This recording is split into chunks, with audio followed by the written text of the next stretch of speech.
فبأي آلاء ربكما تكذبان. Ya, baru ditolak sedikit kita udah sakit hati, sudah ngambek, nggak mau dakwah, nggak mau ngajar lagi. Ya. Kalau nggak ada yang sesuai harapan, nggak ada yang sesuai keinginan kita udah sakit hati, kita ngambek, nggak mau datang lagi. Tapi Nabi Muhammad dimanapun beliau mengajak orang beriman selalu ada penolakan. Tapi dengan ketegaran, keteguhan, kesabaran beliau dalam menyebarkan kebaikan, hasil dakwah beliau menyebar ke seluruh dunia sampai kepada kita saat ini. Alhamdulillah. Kita Islam, kita beriman berkat siapa? Nabi Muhammad. Waktu itu Nabi ditantang. Kalau emang kau betul seorang Nabi, kau seorang Rasul, coba buktikan kepada kami. Belah bulan itu yang ada. Masya Allah. Tadi guru kita jelasin saya dengan keluarga sebutan yang sangat tinggi. Ya Allah, malu saya nggak begitu. Al-alim, al-alama, nggak pas. Ya, nggak ada bedanya saya mantun semua. Tapi tadi ada yang disebut zuriatnya Nabi, keturunannya Nabi. Kalau seandainya ibu bilang, buktiin kalau Habib adalah keturunan Nabi, belah kelapa jadi dua.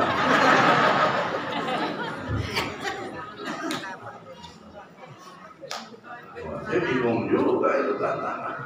Paling saya jawab, lu percaya syukur, gak percaya juga masa bodoh. Tapi Nabi kita nggak begitu. Kalau emang benar Nabi, belah itu bulan jadi dua. Berat tantangan dakwah Nabi kita Muhammad sallallahu alaihi wasallam. Dengan izin Allah Subhanahu wa taala, Nabi cukup mengisyaratkan bulan itu untuk terbelah menjadi dua. Detik itu juga itu bulan terbelah menjadi dua. Yang satu tetap di tempatnya, yang setengah dia bergerak ke tempat lain, ada di atas gunung. Katakan di gunung Jabal Abi Qubais. Orang-orang Mekah melihat dan demikian. Semua menyaksikan itu bulan terbelah menjadi dua. Ya Allah. Tapi karena dasar tidak ada taufik hidayah dari Allah, tetap mereka mendustai Nabi kita Muhammad. Mereka mengatakan kita semua punya mata disihir. Muhammad ini betul-betul adalah penyihir yang handal. Jangan ada kita yang percaya pada dia. Inna lillahi wa inna ilaihi raji'un. Ilmu itu penting, tapi bukan berarti ilmu itu segalanya. Ilmu itu mulia, tapi bukan berarti kalau kita sudah punya ilmu terus kita merasa menjadi orang mulia. Kalau tidak ada taufik dan hidayah, ilmu tidak akan ada gunanya. Ya, orang-orang kafir, dia minta bukti akan kenabian Nabi kita Muhammad SAW. Dia kan tak kenal siapa Nabi Muhammad. Akhirnya dia pengen bukti. Coba buktiin kalau emang Nabi mukjizatnya mana, belah tuh bulan. Apa yang diminta dengan izin Allah Nabi kita buktikan. Ilmunya dikasih tahu, buktinya dikasih tahu. Mereka orang-orang kafir konon dulu lebih tahu Nabi Muhammad dibanding kita sekarang. Dia ketemu, dia melihat, dia membuktikan mukjizat-mukjizat Nabi Muhammad. Ilmunya lengkap tentang Nabi Muhammad. Tapi tidak ada taufik hidayah kepada dari Allah, mereka tetap kafir, tidak beriman kepada Nabi. Kita belum tentu kenal, ketemu Nabi nggak pernah, melihat Nabi tidak pernah, mendengar Nabi tidak pernah. Tapi karena Allah telah memberikan taufik hidayah kepada kita, alhamdulillah, semua kita beriman kepada Nabi besar Muhammad. Dan ketika bulan itu terbelah menjadi dua, mereka tetap mendustai Nabi kita Muhammad. Akhirnya ada di antara mereka mengatakan Oke, kita minta bukti aja nanti. Kita tanya, mata kita tersihir atau tidak dengan orang-orang yang datang dari luar Mekah ketika mereka masuk kota Mekah.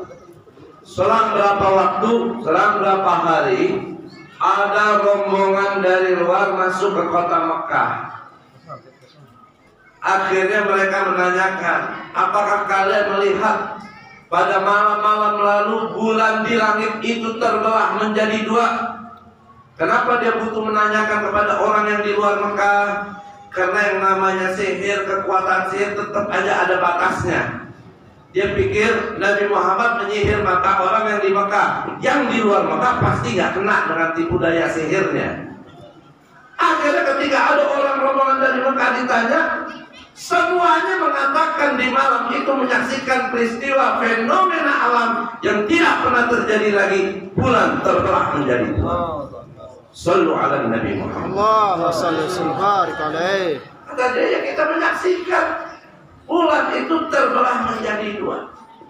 Tapi lagi-lagi Allah sudah buktikan kebenaran Nabi Muhammad. Karena hati mereka ditutup dari keimanan, tetap mereka mendustai Nabi kita Muhammad. Makanya Pak, kita ini beruntung. Walaupun tak jumpa, tak bertemu, tapi kita bisa beriman kepada Nabi Muhammad. Kata Nabi apa? Tuba, summa tuba, liman lam yarani wa amana bi. Beruntung dan beruntung, dua kali beruntung kita, kata Nabi.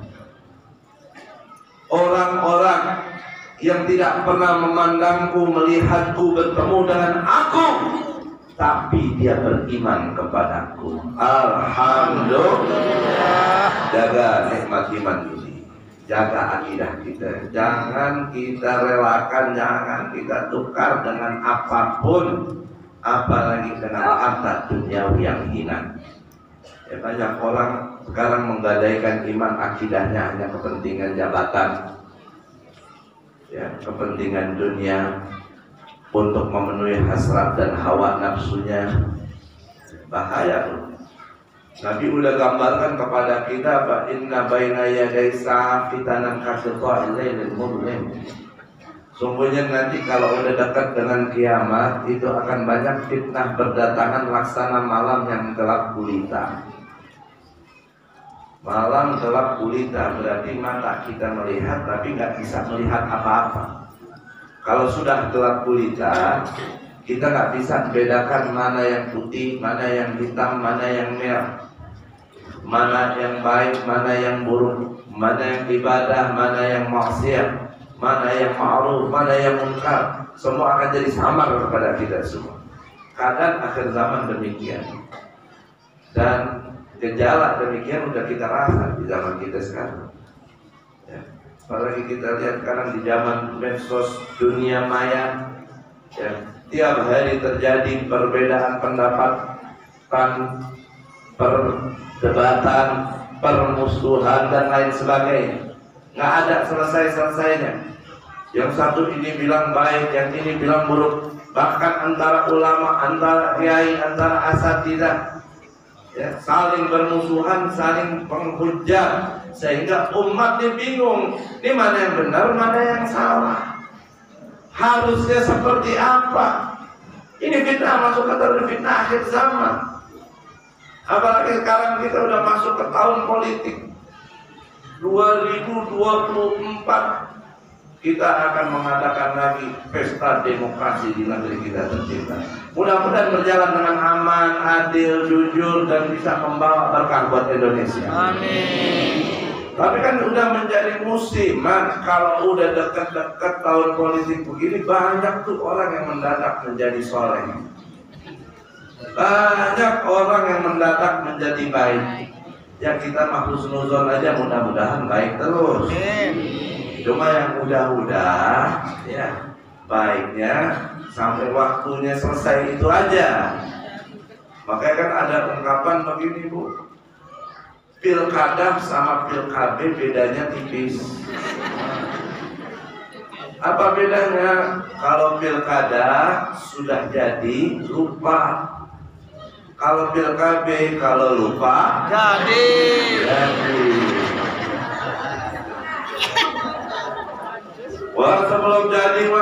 Masya Allah, baik. Kalau saya terpilih sekolah gratis, pengobatan gratis, mati gratis. Wah, banyak. Wah, udah jadi mah. Wah, lupa lah. Kasih pil KB yang begitu. Ya Allah, banyak tuh orang mendadak menjadi baik. Yang nggak pernah pakai jilbab jadi pakai jilbab. Yang nggak pernah pakai peci jadi pakai peci. Yang nggak pernah taklim dia taklim. Yang nggak pernah ke masjid. Ya kalau husnuzon mudah-mudahan pada istiqomah. Cuma yang tadi yang mudah-mudah nggak begitu. Tapi nggak semuanya, memang ada dari pejabat-pejabat kita baik yang soleh yang ngerti agama, nggak semuanya juga. Tapi nggak sedikit yang modelnya begitu. Nah, karena dalam keadaan seperti ini banyak nih dari kita umat Islam yang rela menggadaikan akidahnya, agamanya demi mendapatkan harta-harta yang nggak jelas dari mereka. Udah tahu salah, dikasih duit dibela. Udah tahu tukang bohong, dikasih duit didukung, dan seterusnya. Kata Nabi, kalau udah keadaan fitnah datang laksana malam gelap gulita, yusbih rajulu mu'mina wa yumsi kafir, wa yumsi mu'mina wa yusbih kafir. Nanti orang akan terlihat pagi dia beriman, sorenya dia udah kafir. Sorenya masih beriman, paginya sudah kafir. Kenapa? Sebab bisa terjadi demikian. Ya bi'dinahu bi'aradin minad dunya dalil. Karena akan banyak orang yang menjual agamanya dengan harta duniawi yang sedikit. Pakai pertahankan iman kita. Kita semua yang disebut Nabi orang yang paling beruntung karena nggak ketemu kita dengan Nabi, tapi kita iman dengan Nabi. Lihat orang Mekah dulu. Udah dikasih tahu ilmunya, dikasih tahu buktinya, karena hatinya ditutup oleh Allah. Meskipun dia melihat bulan terbelah menjadi dua, tetap mendustakan Nabi kita Muhammad. Yang pertama, bulan Sya'ban diantaranya terjadi mukjizat insyirahul qamar, terbelahnya bulan menjadi dua. Yang kedua, di bulan Sya'ban ini juga terjadi pemindahan kiblat dari Masjidil Aqsa ke Masjidil Haram. Masjidil Aqsa ke Masjidil. Kalau Isra Mi'raj dari mana ke mana? Dari Masjidil Haram ke Masjidil Aqsa. Kalau kiblat dari Masjidil Aqsa ke Masjidil Haram. Jangan kebalik-balik kita. Tahu Masjidil Haram, Bu? Tahu? Tahu namanya? Belum pernah ke sana? Ya Allah, mudah-mudahan semua yang hadir di sini bisa sholat, umroh, haji, Masjidil Haram, Masjid Nabawi, ziarah makam Rasulullah. Berikan kami rezeki yang halalan, thayyiban, katsiran, bi khairin wa lutfin afiyah. Al-Fatihah. A'udzubillahi minasyaitonir rajim. Bismillahirrahmanirrahim. Alhamdulillahirabbil alamin, arrahmanir rahim, maliki yaumiddin. Iyyaka na'budu wa iyyaka nasta'in. Ihdinas siratal mustaqim. Shiratal ladzina an'amta 'alaihim ghairil maghdubi 'alaihim waladdallin. Bulan Sya'ban itu turun perintah Allah yang mana Nabi diminta untuk mengarahkan kiblatnya ke Masjidil Haram. Fawalli wajhaka syatral Masjidil Haram. Ada yang Aqsa, ada yang Haram. Fawalli wajhaka syatral Masjidil Haram. Jadi dulu kiblat ke Masjidil Aqsa, terus dipindah ke Masjidil Haram. Saya mau tanya nih, kiblat kita Ka'bah apa Masjidil Haram? Sama. Hah? Adik Masjidil Haram katanya. Ka'bah. Minum dulu ah. Iklan. Betul. Masjidil Haram apa Ka'bah? Dengarin ayatnya. Fawalli wajhaka syatral Masjidil Haram. Masjidil Haram. Bukan Ka'bah. Jadi kiblatnya Ka'bah apa Masjidil Haram? Masjidil Haram. Ngaji sama siapa kamu? Tengah-tengah bapaknya. Ka'bah sudah pasti Masjidil Haram. Iya. Tapi Masjidil Haram belum tentu Ka'bah. Kalau kita menghadap Ka'bah sudah pasti menghadap Masjidil Haram. Tapi belum tentu kita menghadap Masjidil Haram itu tepat menghadap. Jadi kiblatnya kemana?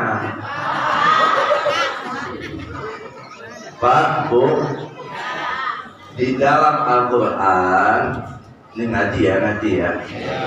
Nanti kalau pulang jelasin ke keluarganya. Pulang, Masya Allah, alim banget ini, gurunya siapa? Di dalam Al-Quran, kalimat Masjidil Haram itu diulang sebanyak 15 kali. Di antaranya dalam ayat kiblat ini. Di antaranya ayat dalam Isra Mi'raj. Ada juga ayat tentang larangan Allah kepada orang-orang musyrik untuk memasuki Masjidil Haram. Wala yaqrabul Masjidil Haram. Ada di 15 tempat atau di 15 ayat kalimat Masjidil Haram disebut di dalam Al-Quran. Dari 15 kata Masjidil Haram itu memiliki arti yang beda-beda. Itulah dahsyatnya Al-Quran. Makanya nggak bisa kita mau memahami Al-Quran hanya modal terjemahan. Terjemahan itu untuk membantu kita untuk mudah bertadabbur, merenungkan Al-Quran, bukan untuk kita mengambil kesimpulan hukum dari Al-Quran. Dan sekarang ini banyak orang kacau. Kan ada nih orang baru hijrah, baru baik, baru kenal agama, udah langsung mau mengambil kesimpulan sendiri dari Al-Quran dan hadis, tanpa mau mengikuti ulama, tanpa mau bermadhab dengan madhab-madhab ulama mu'tabar. Gak usah kita ikutin madhab Syafi'i, kita ikut aja langsung Al-Quran dan hadis. Karena bodoh, mau sok pinter jadinya begitu. Akhirnya dia pakai Al-Quran hadis, baca nggak bisa, langsung terjemahannya. Terjemahan itu hanya bantu kita untuk merenungkan aja, bukan berarti kita bisa ngambil kesimpulan. Lihat nih, kalimatnya Masjidil Haram, tapi artinya banyak. Masjidil Haram bisa diartikan Ka'bah, seperti dalam ayat Ka'bah tadi. Fawalli ayat kiblat, fawalli wajhaka syatral Masjidil Haram. Ya, Nabi diminta untuk memalingkan arahnya ke Masjidil Haram. Semua ulama sepakat Masjidil Haram dalam ayat tersebut artinya Ka'bah. Karena Nabi nggak pernah sholat kecuali menghadap Ka'bah. Dan Nabi terangkan kiblat kita adalah Ka'bah. Berarti Masjidil Haram artinya Ka'bah di ayat itu. Tapi di ayat lain Masjidil Haram diartikan juga apa? Tanah haram Mekah. Ketika Allah nyatakan innamal musyrikuna najasun, Allah menyatakan orang-orang musyrik adalah najis, dan Allah larang fala yaqrabul Masjidil Haram kepada mereka untuk mendekati Masjidil Haram. Ulama mengartikan Masjidil Haram dalam ayat tersebut apa? Tanah haram Makkah, bukan masjidnya aja, bukan Ka'bahnya aja. Berarti lingkupnya lebih luas lagi, tanah haram Makkah. Bahkan Masjidil Haram bisa diartikan juga seluruh bagian masjidnya, seperti dalam surat Al-Isra. Subhanalladzi asra bi 'abdihi lailan minal masjidil haram. Masjidil Haram, kalau kiblat Masjidil Aqsa di awalnya. Masjidil Haram di situ adalah bagian masjid. Masih banyak lagi pendapat ulama, tapi intinya di sini apa? Al-Quran itu nggak bisa kita tafsirkan dengan semau dan seenaknya kita. Nabi kasih peringatan kepada kita, man fassara al-Qur'ana bi ra'yihi falyatabawwa maq'adahu minan nar, atau kama qala sallallahu alaihi wasallam. Siapa orang nafsirin Al-Quran dengan cara pandangnya sendiri, seenaknya sendiri, bersiaplah kata Nabi untuk menempati tempatnya di neraka. Jadi kalau ada orang berbicara Al-Quran hadis dengan cara pandangnya dia sendiri, bukan berarti langsung dibilang itu orang pintar banget. Bisa jadi itu orang calon penghuni neraka. Jadi ada orang bicara Quran hadis tapi tempatnya neraka, bukan di surga. Karena sembarangan. Itulah ulama-ulama sesat yang menyesatkan, menafsirkan ayat dan hadis dengan semaunya dan seenaknya. Pemindahan kiblat dari Masjidil Aqsa ke Masjidil Haram, Allah perintahkan kepada Nabi, itu juga terjadi di bulan Sya'ban. Nabi sebut bulan Sya'ban ini adalah syahri, bulanku.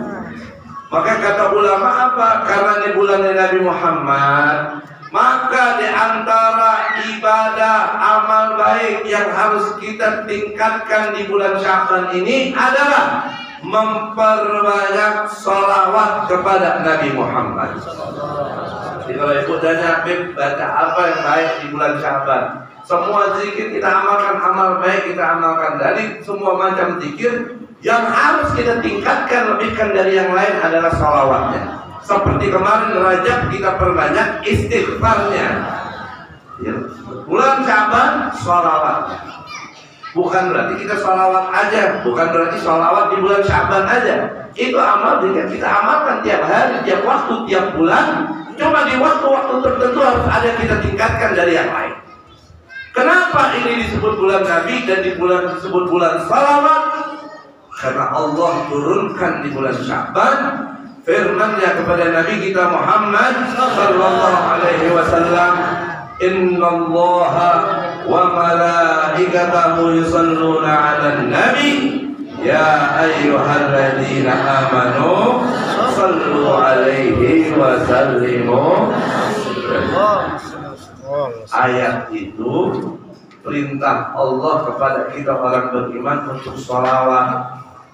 Itu ayat sering kita dengar, hampir semuanya hafal. Jadi ayat tersebut turun di bulan mulia ini, bulan Sya'ban. Syukur salatu ala Nabi Muhammad Sallu alaihi wa sallimu taslima. Yang terakhir yang ingin saya sampaikan, apa yang ada di bulan Sya'ban, yang benar banyak lagi. Di bulan Sya'ban ini, selain tadi bulan terjadi mukjizat terbelah menjadi dua, yaitu bulan yang terakhir. Kedua, bulan Sya'ban, bulan dipindahkannya kiblat.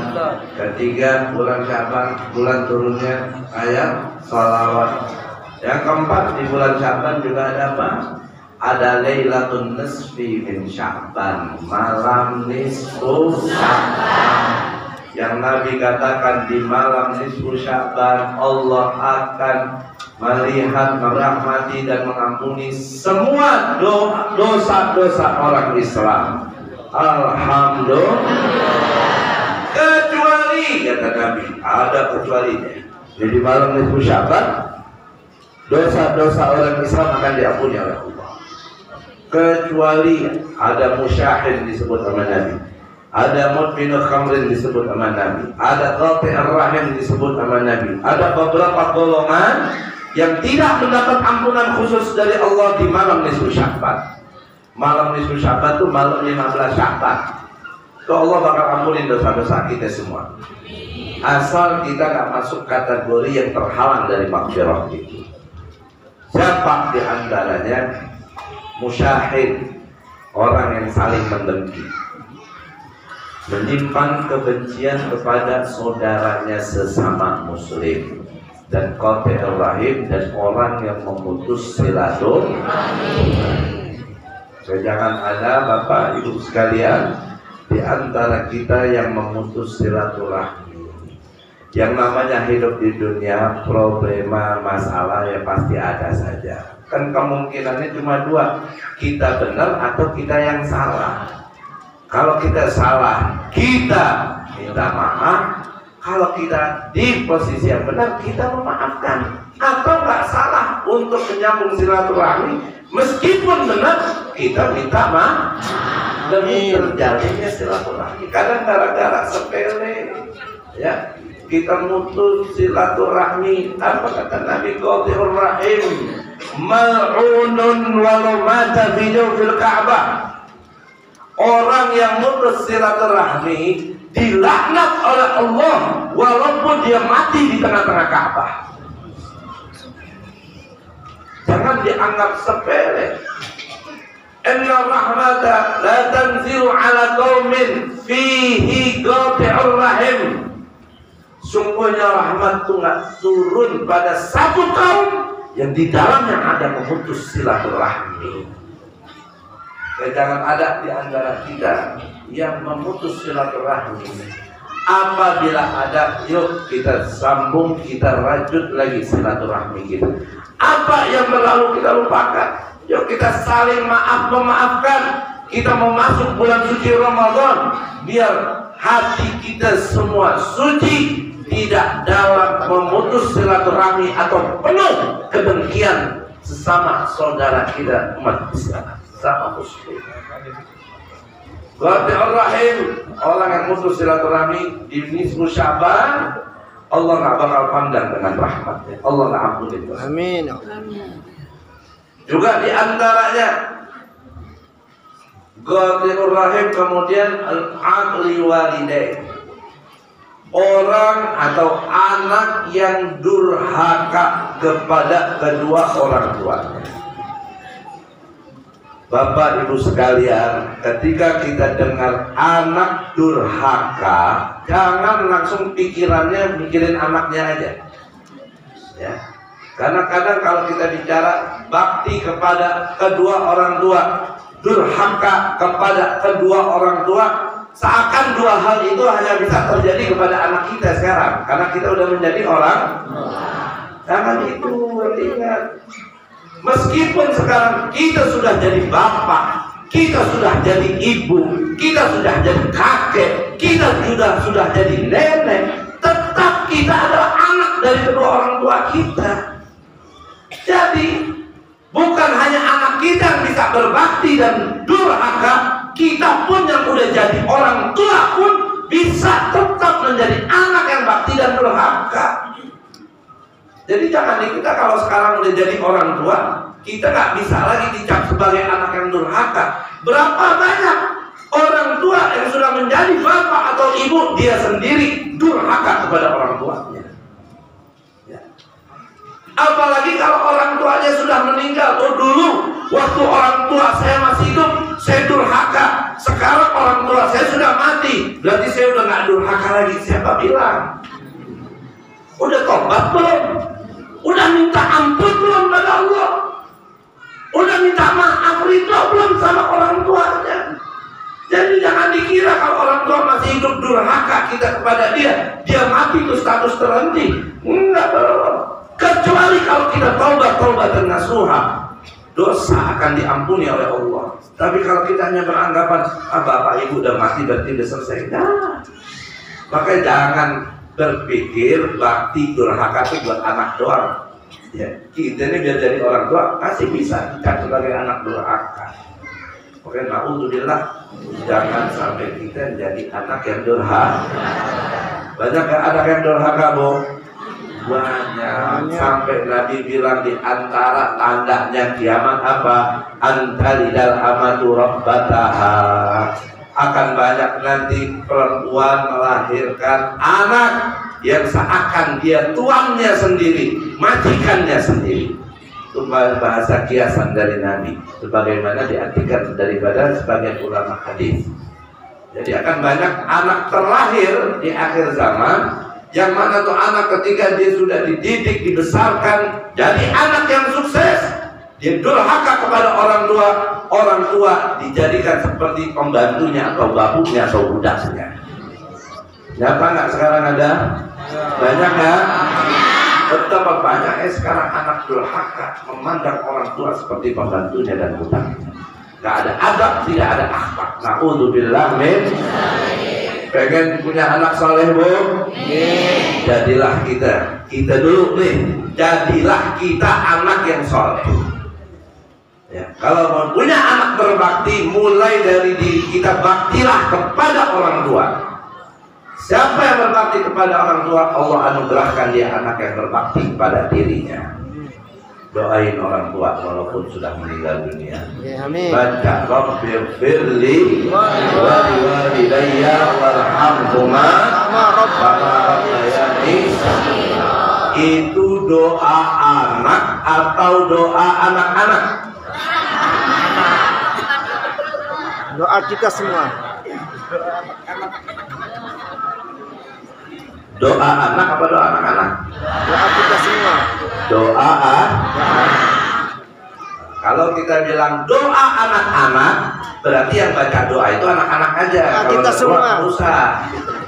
Tapi kalau kita bilang doa anak, meskipun kita sudah jadi orang tua, tetap kita baca itu doa, karena kita tetap sebagai anak. Faktanya, jujur, ibu masih baca nggak tuh doa? Masih. Atau cuma suruh anaknya aja baca? Enggak. Nah, jangan sampai kita suruh anak kita baca doa untuk orang tua, kitanya tidak pernah membaca doa untuk orang tua.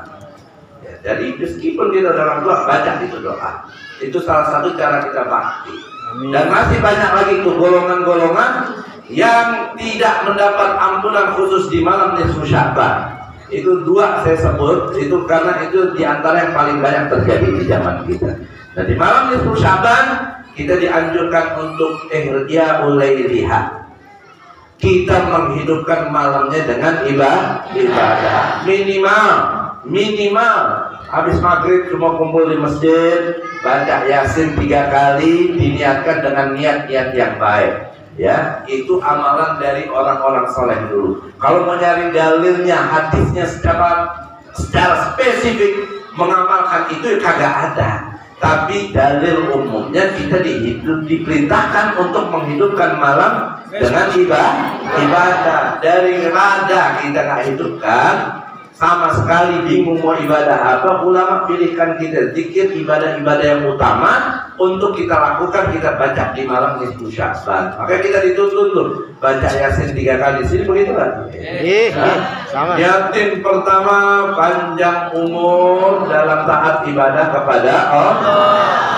Jadi niat pertama kita minta panjang umur, tapi jangan titik dalam taat ibadah.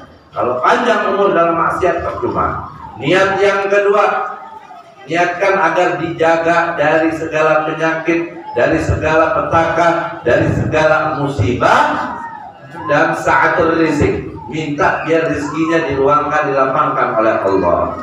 Panjang umur, rajin ibadah, duit banyak, badan sehat. Enak gak, Bu?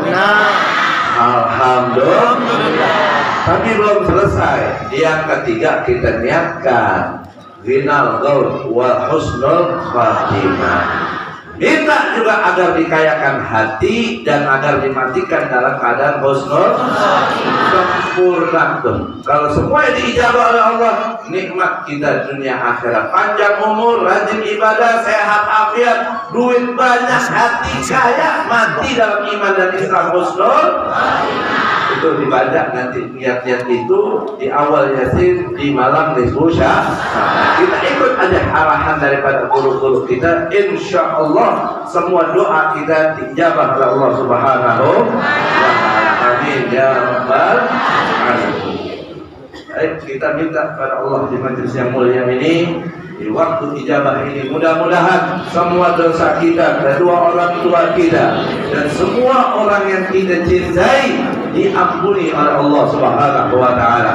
Kita yang masih hidup diberikan panjang umur, sehat walafiat, dalam taat dan ibadah, dijauhkan dari segala musibah dan maksiat, dari godaan setan, iblis dan segala bentuk dosa dan kesalahan dan khilafiyah. Dan mudah-mudahan Allah Subhanahu wa taala mengabulkan semua hajat-hajat kita. Allah Subhanahu wa taala memberikan limpahan barakah dan rahmat pada kita, dan semoga semua doa kita diijabah oleh Allah Subhanahu wa taala. Dan keluarga-keluarga kita mintakan untuk mereka yang belum cinta dengan majlis agar cinta dengan majlis, yang belum sholat yang rajin sholat, yang belum taat biar mereka menjadi orang-orang yang taat. Dan mudah-mudahan kita, keluarga kita, semua yang orang-orang yang semua kita cintai menjadikan hamba-hamba Allah yang selalu bertakwa kepadanya, hamba-hamba Allah yang mulia di sisinya, hamba-hamba Allah yang dicintainya. Dan mudah-mudahan selalu kita mencinta Allah dan Rasulnya, dan kita dicinta oleh Allah dan Rasulnya. Dan semua mudah-mudahan kita dalam keadaan husnul khatimah, ala hadhihi niyah wa ala kulli niyatin salihah wa ala ma nawasalahum salihin wa ila hadratin Nabi Mustafa Rasulillah sallallahu alaihi wasallam. Al-Fatihah. A'udzu billahi minasyaitonir rajim. Bismillahirrahmanirrahim. Alhamdulillahi rabbil alamin, arrahmanir rahim, maliki yaumiddin.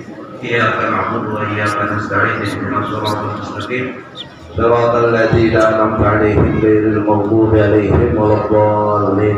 Rabbana atina fid dunya hasanah wa fil akhirati hasanah wa qina adzabannar. Sallallahu ala sayyidina Muhammad wa alihi wasallam. Alhamdulillahi rabbil alamin. Hadirin hadirat rahimakumullah, alhamdulillah, saya sekali lagi ucapkan terima kasih bisa diterima di tempat ini, di majelis ini, dan bisa menyampaikan apa yang Allah telah amanatkan. Dan mudah-mudahan ini semua bermanfaat untuk kita semua. Mohon maaf kalau terlalu lama saya bicaranya, karena saya belum tentu di waktu yang akan datang bisa mampir ke sini lagi. Mudah-mudahan bukan pertemuan pertama dan terakhir. Amin. Mudah ketemu lagi. Kita diridhoi oleh Allah. Yang baik semuanya datang dari Allah, yang salah, yang hilang itu datang dari saya. Wa'alaikum Assalamualaikum warahmatullahi wabarakatuh. فبأي آلاء